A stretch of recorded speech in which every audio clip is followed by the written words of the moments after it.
চুটপুট পরা বাবুরা দিল্লিতে বসে রিমোট কন্ট্রোলে বাংলার মানুষের ভাগ্য নির্ধারণ করবে, তাদের কানের পর্দাগুলো ফাটিয়ে দিতে হবে। বলো জয় বাংলা, জয় বাংলা, জয় বাংলা। ভারতীয় জুমলা পার্টি, বাংলা জ্বালাও পার্টি, বাংলাকে ঘৃণা করে, বাঙালিকে ঘৃণা করে, বাংলা ভাষাকে ঘৃণা করে, বাংলা বললে বলে বাংলাদেশি ভাষা। তবে মমতা বন্দ্যোপাধ্যায় কিন্তু লড়াইটা বুঝে নিতে হবে, বিনা যুদ্ধে নাহি দিব সুচক্র মেদিনী। বাংলার মাটি, বাংলার জল, বাংলার বায়ু, বাংলার ফল বাইরে থেকে বহিরাগত বর্গীরা এসে বিষিয়ে দিতে পারবে না যতদিন মমতা বন্দ্যোপাধ্যায়ের দেহে প্রাণ আছে, আর যতদিন তার সৈনিকরা বেঁচে আছে।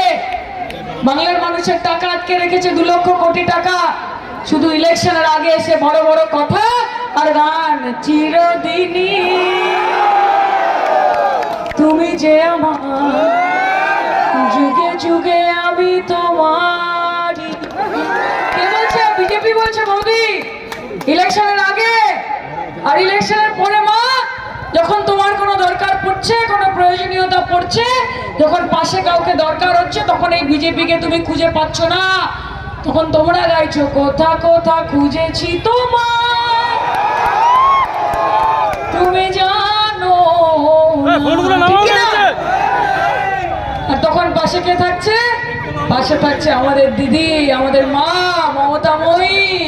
এবং সেই জন্য বাংলার মানুষ বলছে যে লাভ ছাড়া ক্ষতি নেই, দিদি ছাড়া গতি নেই।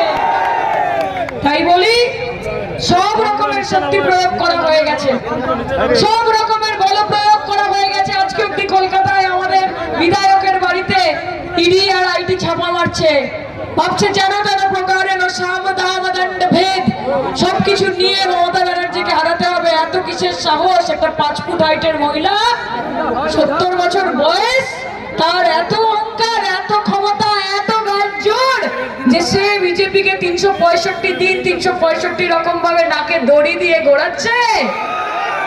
এই জন্য রাগ। তাও বলি ইডি ব্যবহার করে নিয়েছো, সিবিআই ব্যবহার করে নিয়েছো, আইটি ব্যবহার করে নিয়েছো, ইলেকশন কমিশন ব্যবহার করে নিয়েছো, সবাই সংঘবদ্ধ হয়েছে আমাদের দিদির ভেতরে। তার মধ্যে জেনে রাখবে যে তোমার আছে কোটি কোটি টাকা, কারি কারি ক্ষমতা, যে তোমার আছে কোটি কোটি টাকা, কারি কারি ক্ষমতা, আর আমার আছে হাওয়াই চটি সাদা শাড়ি, একটাই মমতা।